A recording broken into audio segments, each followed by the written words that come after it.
15 సంవత్సరాల అనుభవం ఆంధ్ర, తెలంగాణ, కర్ణాటక, తమిళనాడులో లక్షల మంది నమ్మకమైన కస్టమర్ల సంతోషాలకు నిలయమైన మీ నివాసానికి అందమైన చిరునామా. ఒకప్పుడు మీ నాన్నగారు ఉన్న టైంలో, జగన్మోహన్ రామ్మోహన్ గారు ఉన్న టైంలో రాజకీయాలు ఎలా ఉండేయంటే శత్రువులు అంటే అధికార పక్షం ప్రతిపక్షం ఇద్దరు కూడా చాలా ఫ్రెండ్లీగా ఉంటారు.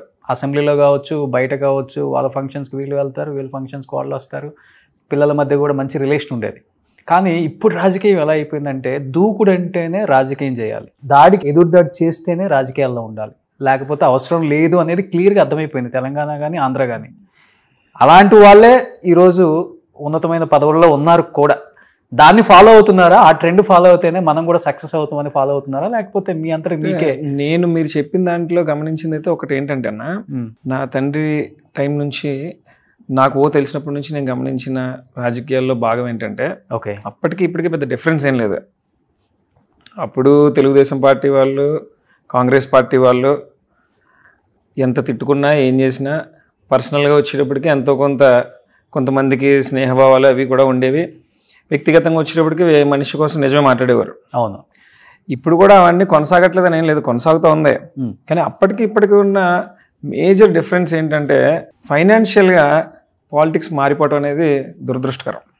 ఆ రోజు నిజంగా నాయకుడు చేసినటువంటి మంచిని చూసి గమనించి మాత్రమే ఓటు వేసేవారు ఓకే ప్రజలు. కానీ ఈరోజు నిజంగా ఓపెన్గా మాట్లాడుకోవాలంటే అంటే మీరు ఇందాక యువత కోసం కూడా మాట్లాడారు కాబట్టి చెప్తా ఉన్నా. ఈరోజు నిజంగా యువతరందరూ కూడా నడుం బిగించి రాజకీయాల వైపు ఎందుకు చూడాలి అంటే ఎలక్షన్ వస్తూ ఉంటే ప్రజలు ఓటుకు సంబంధించి ఏదో ఒకటి ఆశిస్తూ ఉన్నారు. ప్రజాస్వామ్యానికే అర్థం లేకుండా వెళ్ళిపోతుంది ఇది. ఈ రకమైనటువంటి వ్యవస్థ అయితే ఖచ్చితంగా మారాలి. ఓకే. ఇంకా మిగిలింది అంటారా, ఎప్పుడు అప్పుడైనా ఇప్పుడైనా ఖచ్చితంగా 100% తెలుగుదేశం పార్టీ కాంగ్రెస్ పార్టీలో శత్రుత్వాలు ఉండేవి, మిత్రుత్వాలు ఉండేవి.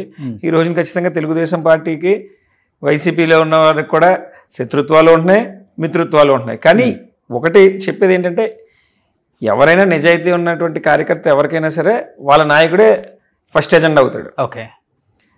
తెలుగుదేశం పార్టీ జెండా పట్టుకున్నటువంటి ప్రతి ఒక్కరికి కూడా ఎన్టీఆర్ గారు, చంద్రబాబు నాయుడు వాళ్ళకి ప్రయారిటీ. అలాగే కాంగ్రెస్ పార్టీ జెండా పట్టుకుని ఇప్పుడు వైసీపీ జెండా పట్టుకున్న వాళ్ళు ఎవరైనా సరే మాకు రాజశేఖర రెడ్డి గారు, జగన్మోహన్ రెడ్డి గారు. ఓకే. అంతే కదా. ఏమని పిలుస్తారు మార్గాన్ భరత్? మీరు అన్న అంటారా, లేకపోతే పేరుతో భరత్ అంటారా? ఎట్లా మీ ఇద్దరి మధ్య ఎలా ఉంటారు? పడితే అన్నానే అంటాను. అన్ననే అంటారు. సో ఇప్పటికి మాట్లాడుకుంటూ ఉంటారు ఫోన్లో కానీ? మాట్లాడుకున్నా, తన పని దాన్ని చూసుకుంటారు, మన పని. ఇప్పుడు మీ అన్న కూడా అడగలేదా, ఎందుకు మా తమ్ముడి మీద అనవసరంగా లేనిపోయిన ఆరోపణలు చేస్తున్నావు, ఒకే పార్టీ అంటే మన తమ్ముళ్ళలాగా? ఏంటంటే భరత్ అనేవాడి కోసం ప్రతి ఇంటర్వ్యూలో మాట్లాడటం కూడా సంస్కారం కాదనిపిస్తుంది నాకు కూడా. ఇంకెందుకు ఒకసారి నా మనసులో ఏంటో చెప్పేసాను చాలాసార్లు.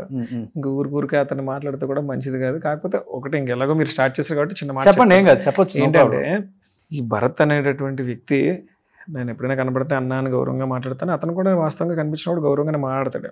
నాకు తెలిసి నాకున్న పూర్తి అవగాహన ప్రకారం అయితే ఇతనికి పాపం కేడర్ లేక ఒక ఇద్దరు ముగ్గురు నమ్మాడు. వాళ్ళే అతను అలా రాంగ్ ట్రాక్లోకి నడిపిస్తున్నారేమో అని నాకు అనిపిస్తుంటుంది. ఓకే. అంతే. అతను యంగ్స్టరే కదా, అతనికి కూడా ఏదో నా పేరు చిరస్థాయిగా ఉండిపోవాలని చెప్పి ఒక పాకులాడతాడు కదా అతను కూడా. ఫస్ట్లో అసలు మాకు ఏం గొడవలే లేవు కదన్న. 2019 ఎలక్షన్ అందరం కలిసి చేసుకున్నాం. అంటే ఎంపీ సీట్కి కూడా మీరే ట్రై చేశారు అనే మాట వినపడింది నాకు. 2019లోనా? అదే. అవునన్నా. ఆద్యం పోసింది నేను.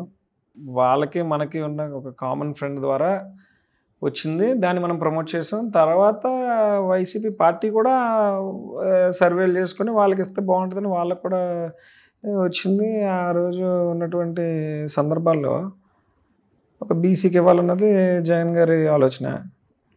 ఆర్థికంగా బలవంతులు గౌడ సెట్టిపల్లి సామాజిక వర్గం కూడా బాగా స్ట్రాంగ్, వారి నుంచి ఇస్తే బాగుంటుంది కాబట్టి వాళ్ళకి ఇచ్చారు. ఓకే.